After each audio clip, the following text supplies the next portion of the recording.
Well, it's almost 2 years since I created my wildlife pond. I set it up in, I think it was June 2021. It's now mid-May 2023. It did pretty well. I'll be honest, I put my hands up. I didn't know what I was doing. It was all based on online research, trial and error, but it survived 2 summers and it did really well. I didn't have any amphibians, and also the pond is above ground, it's not at ground level, so it's not really conducive for frogs and toads and newts sort of arriving. But having said that, the birds loved it, and it had lots of little wriggly creatures in there. There was lots of larvae, lots of nymphs. There was some, now what are they called? I think they're called bloodworm midge larvae, but they're little tiny red worms. What else did I have in there? Oh, we've got snails. I can't remember what they're called. When I show you later, I'll be able to tell you what they are. But I think the eggs may have come on the water lily that I put in there a couple of years ago. So as I say, it was trial and error. There was a few things I learnt that were not a good idea. For instance, I've just mentioned the lily that was recommended to me at that time really wasn't suitable for this small butler sink container style pond, but I've got something different this year. And also the iris, it was a native variety, but it was very vigorous, and the guy I spoke to today said to me, you know, in a small container pond you don't want that kind of vigorous iris, so he's suggested a different one, which again I will show you in a minute. So I'm wrapped up because, like I say, it's a little bit cold today. It's not as warm as it was in June 2021 when I set up the pond originally. The reason I'm doing it again, which I didn't explain really, I needed to remodel the garden for various different reasons back in the autumn, and so the pond was going to be moved. And so I went through the process of emptying it. I took out and rescued what I could, as many of the little creatures that were in there, the snails, the hornwort, which was an oxygenating plant, all that was saved, and that was kept in my greenhouse in a big container, and that survived the winter. And the pond slowly filled up with rainwater over the winter period, but then we had some incredibly cold weather, and I had to put some hornwort back in it at one point, and then we had the bitterly cold winter where it froze, and it didn't just freeze, say like an inch thick of ice. It was like this. It was a great big block of ice. And everything died that was in it, and eventually the water turned pink, and I think that was because of the decaying material that was in there. It was giving off a gas. So recently I've completely cleaned it out again. I've been collecting rainwater. It's filled up again. The little creatures, the snails and the hornwort that I did save in the greenhouse, I've put back in the pond. And as I say, I've just been to an aquatic centre to buy some new plants. So instead of just waffling, let me show you what I've got and what I'm going to do. Okay, so this is the pond as it is at the moment. That is all rainwater.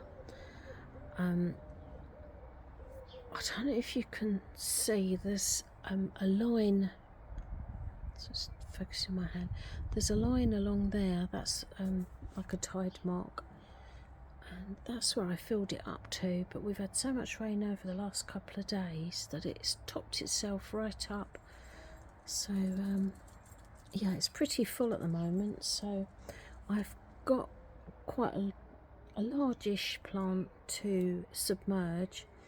Hopefully that's not going to take it up too high. If it is, I might have to take some water out. And also I think what I'm going to do, I think I might move one of these bricks, put them side by side, and then put the plant on that shelf. I'm not entirely sure. I think I'm going to have to play around with it a bit, so just bear with me. So this is the first plant I'm putting in. I don't want to release too much of the soil, so I want to drop it in really slowly. So I think that's ideal to start with. So the next addition is this fringed water lily. It says it's native to the UK and it has little pads and it literally just floats in the water. Now I don't know if you can see in there, but when I opened the bag, the first thing I noticed was some duckweed. So I don't want that going in the pond, so I need to look at that.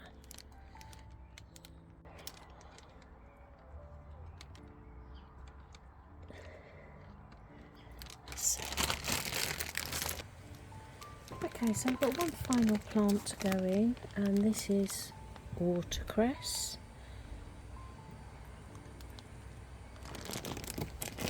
And this floats on the surface the same as the lily. I'm literally just going to drop it in.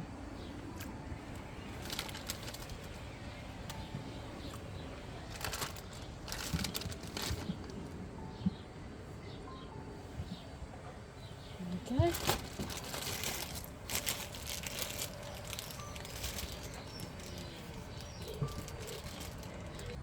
So this is the pond.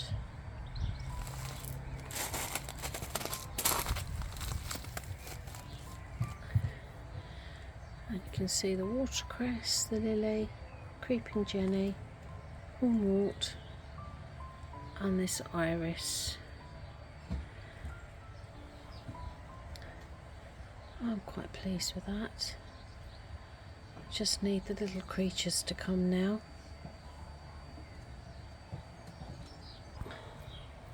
Look at all these snails. Look at these here.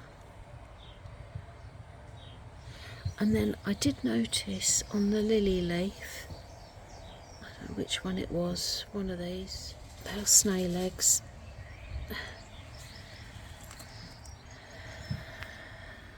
Another little one down there.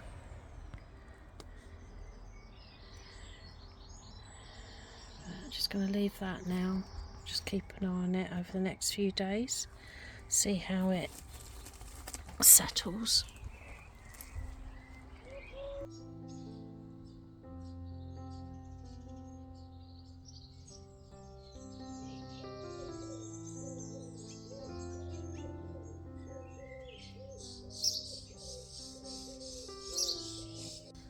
Well, the pond's been left to its own devices overnight, and I've come out to have an inspection. What I wanted to look for was if I'd missed any duckweed, but I can't see any anywhere, so I'm hoping I might stop that problem in its tracks. So the snails are investigating the new plants. These snails, they're great for the ecosystem of the pond because they feed off all the algae. They also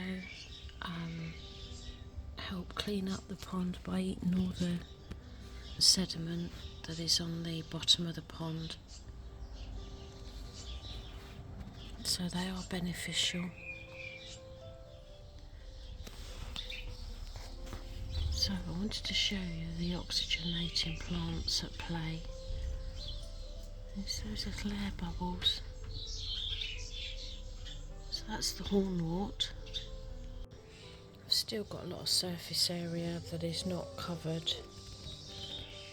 Hopefully this will all spread.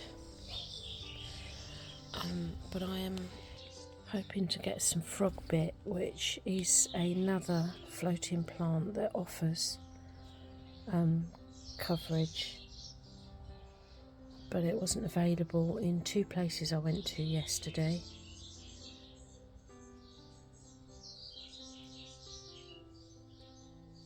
But just sitting here, it's so peaceful. I've got the birds all around me.